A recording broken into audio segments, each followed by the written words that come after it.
Well, here we are again. We're going to show you how to use the Bachmann track that comes in that starter set that we had, how to detail that very quickly and make it look more realistic, worthy of the pros again.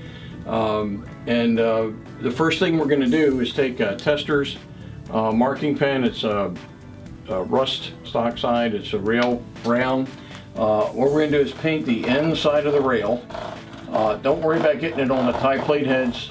Actually, that adds a little bit of realism. And if you look at the real railroads, you'll see that those plates also rust. So it makes it a lot more realistic by doing that. One of the advantages to the Bachmann Easy Track is that it actually has a little bit of depression, so we can ballast this track to whatever color we want. Now you also have to make sure when you're painting your track that you paint both sides. So here we're painting the outside. I've already painted the inside of this rail. You can see how quickly it goes. You just run this marker along the side, back and forth a couple times, and make sure you get good coverage. Now what we're going to take is this Pico rail cleaner, and we're just going to run that across the top. You want to do this fairly soon after you paint it, so that your trains can receive the electricity required to operate. Now what we're going to do is, since Mother Nature actually put the ground down first, we're going to do the same thing. So we're just going to take some Elmer's glue, we're going to put it down full strength.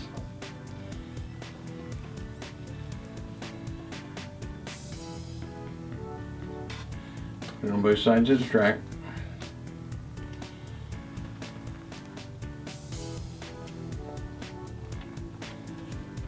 And then I'm just going to take a brush. I learned this from one of the experts that you put this down full strength. It gives you a nice strong bond for your first level, and also helps when your future different colors that you're going to put on, it all adheres better because your base ground cover is solidly attached to the layout. So what we're going to do right now, we're going to take some of this Woodland Scenic Splendid Turf Earth Blend. I like to start with that in my base color, so I'm just going to run it along the edge of the track, because you generally would not see vegetation right up against the edge of the rails. The railroads kind of cut that back. Don't worry about getting it up on the ballast again. We'll cover it up later. You can actually spread it out just by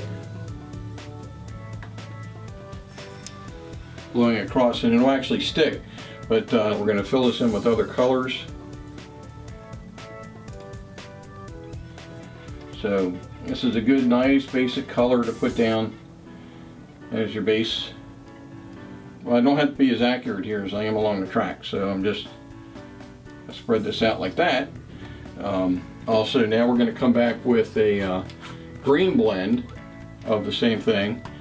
And like I say, I really do have better, feel I have better control with this cap versus trying to pour it out of the bottle itself.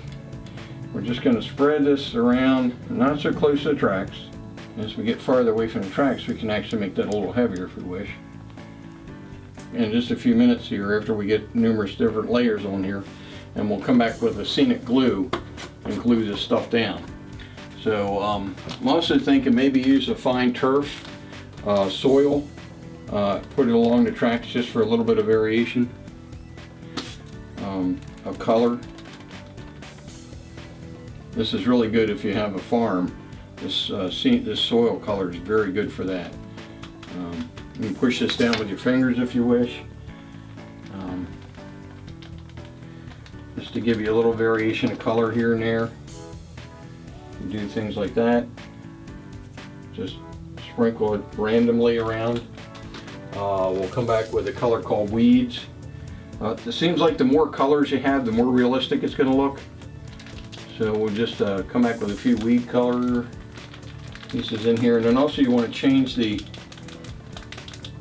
texture.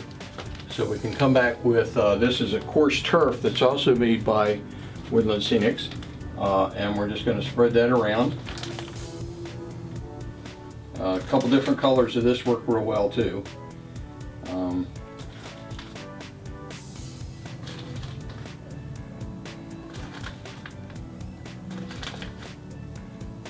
See, we quickly do this. This goes very, very fast. And there's several. We can make that thicker, add more colors. If you wanted to go with a fall scene, you can add, you know, any of those kind of colors to it. So what I'm going to do now is we can come back and ballast the track, but this stuff in here.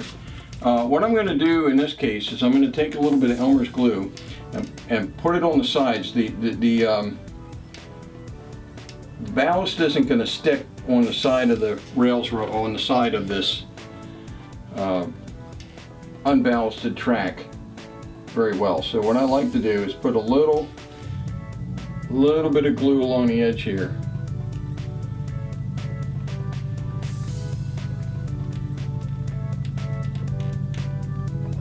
To give it something to adhere to. So don't worry if it drips down into the material you've already put down. That actually will help blend the stuff together.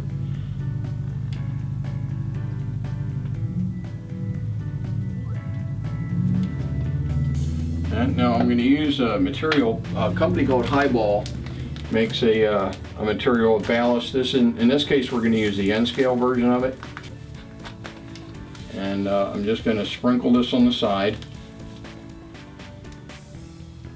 And you want to cover the ties on the inside, or outside I should say. And I'm just going to take my fingers along here, go across the top of the ties. Maybe tap it down in little places. You can. This stuff will actually come off later if you have this material in places where you don't want it. We're going to pour a little light level along here just to make sure it gets outside of the rails covered. Now we're going to actually put a little bit. You want to be kind of light with this on the inside of the rail. They don't give you a lot of room, and that's why the N scale ballast comes in real handy for that. You just need to spread this out along the rails, and the nice thing is that when you do this, you leave a little bit of rock residue on there on top of the ties, which kind of weathers the ties, makes them a little older, like they've been used a little bit more. And you'll see spots where you might need to add a little bit. I actually have a little bit of the grass in there too, but that's actually adding a little bit of interest to the track. You can see this goes very quickly. There in essence is your ballasted track. Now what you want to do, I would come back with eyedropper or something like that to fix this down, but you can also, if you're careful, you can use the scenic cement and just lightly soak the area down.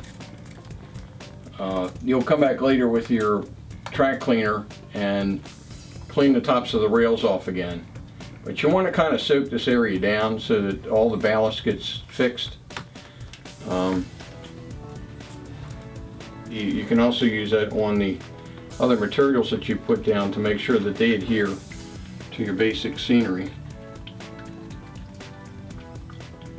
You want this to look real wet. Now it's going to look horrible after you do it with it being so wet, but by tomorrow morning this will look fantastic.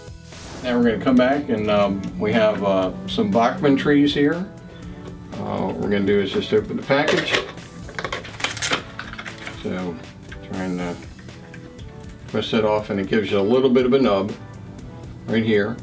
And sometimes this works, sometimes it doesn't in the foam, but sometimes you can just push it in and that will hold the tree in place. So we'll just add a small row of trees here, put that in place, take some of your scenic material and just cover the base up a little bit. You don't really want them in your trees in a line. I mean, Mother Nature doesn't generally do that. Man's the only one that plants trees in a row. And I'm going to put these in the foreground.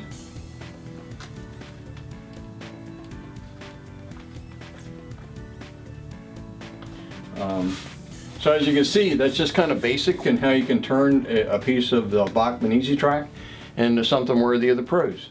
Well, this is the end of our three-part series. As you can see, in about 10 or 15 minutes, I've detailed this piece of Bachman Easy Track, It's been a lot of fun to do. It's quick, it's easy, and I hope this has been of some help to you, and that you won't be afraid to try to scenic your railroad. So I hope you all have a great day, and see you soon.